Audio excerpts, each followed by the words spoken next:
Olá João, aqui é o Matheus, seu aluno da Biologia, e hoje aqui junto com o meu grupo a gente vai explicar um pouco dos tecidos secundários dos vegetais.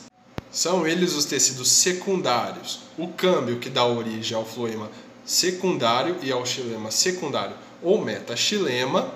Aí temos o felogênio que dá origem ao suber e a feloderme. O floema secundário, ele é um tecido que se origina a partir do câmbio vascular, existindo apenas em células de crescimento em espessura, diferente do floema primário, que ele se origina a partir do procâmbio.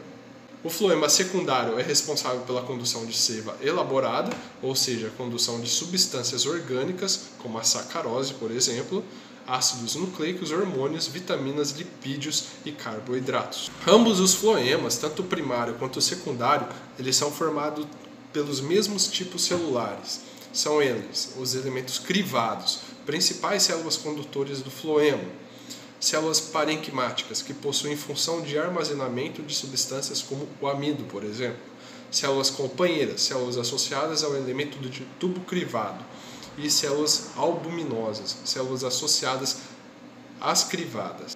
Eles também possuem as fibras e esclerídeos, que funcionam como sustentação e podem servir como armazenamento também. Agora, os xilemas secundários, ou metaxilema.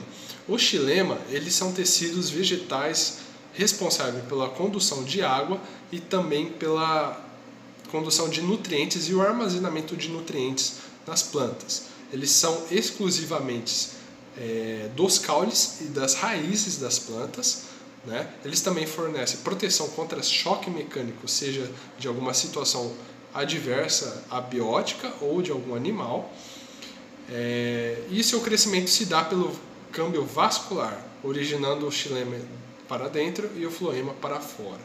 A composição celular do xilema são os elementos traqueais, são eles divididos em dois tipos celulares, os traqueídeos e os elementos de vaso.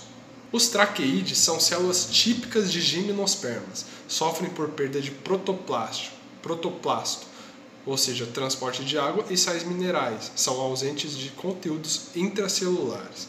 Comunicação feita por célula a célula, permitindo a passagem de água uma a outra, possuindo, assim, por sua vez, uma passagem entre células nas extremidades não perfuradas, possibilitando a passagem de água e sais minerais pela sua lateral. Agora, os elementos de vaso são células dispostas entre si, são extremamente características de angiospermas, exclusivamente de angiospermas, possuindo placas de perfuração que constituem vasos, permitindo assim a comunicação de células vizinhas, já que também sofrem perda de protoplasma. O xilema secundário ele é composto de também parênquima axial, são células específicas do armazenamento de água, condução de solutos a curta distância, mais frequente em angiospermas. Ele também é composto de fibras. As fibras são formadas por longos feixes. As células das fibras conferem o papel de sustentação, flexibilidade e rigidez do vegetal. São encontradas no córtex, medulas das raízes, caules e feixes vasculares. Agora vamos falar da feloderme. A feloderme é a parte da periderme constituída por células do parênquima. A feloderme origina-se por divisão de células do felogênio em direção à parte interna da planta. São células que funcionam como armazenamento de compostos, têm seu crescimento ao lado oposto do suber. O suber é um tecido vegetal adulto, morto e rico em suberina, daí o nome suber.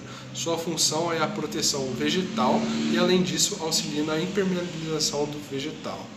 É pluriestratificado e sua origem se dá a partir do felogênio, um meristema secundário. O suber também pode ser destacado, ele pode ter o nome de ritidoma. Se você já viu uma casca de árvore fina soltando-se no caule, isso daí se chama de ritidoma, que nada mais é o suber destacando. E esse é o vídeo sobre os tecidos secundários. E agora eu quero fazer os agradecimentos bem breve, em nome dos meus colegas de trabalho, que é o Otávio, o Gabriel, o Alex, a Ariane e a Júlia, que fizeram a parte teórica, e eu aqui estou gravando em nome deles e envio esse vídeo para você, João. Muito obrigado pela oportunidade e até a próxima.